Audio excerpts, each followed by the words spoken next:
Sermon 175. Preaching.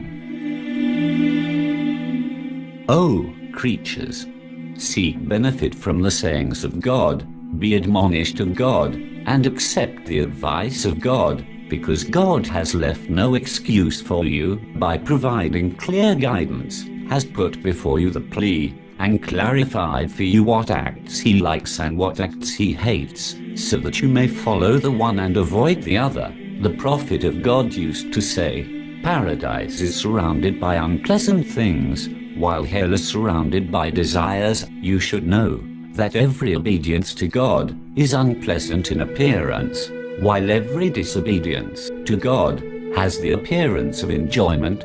God may have mercy on the person who kept aloof from his desire and uprooted the appetite of his heart, because this heart has far-reaching aims, and it goes on pursuing disobedience through desires. You should know, O creatures of God, that a believer should be distrustful of his heart every morning and evening. He should always blame it for shortcomings, and ask it to add to its good acts. You should behave like those who have gone before you, and the precedents in front of you. They left this world like a traveler, and covered it as distance is covered. The greatness of the Holy Quran.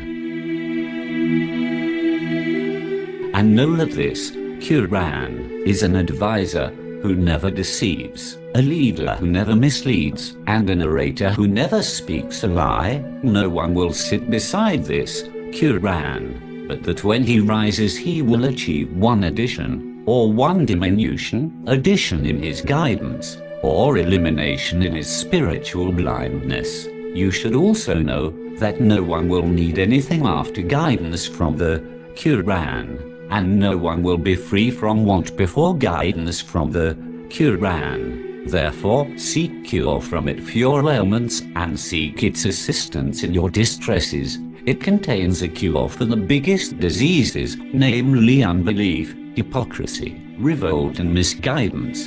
Pray to God through it, and turn to God with its love.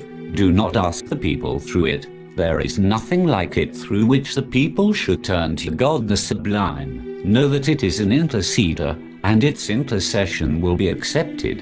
It is a speaker who is testified, for whoever the Quran intercedes on the day of judgment, its intercession for him would be accepted. He about whom the Quran speaks on the day of judgment shall testify to it. On the day of judgment an announcer will announce, "Beware, every sower of a crop is in distress, except the sowers of the Quran." Therefore, you should be among the sowers of the Quran and its followers. Make it your guide towards God. Seek its advice for yourselves. Do not trust your views against it, and regard your desires in the matter of the Quran as deceitful.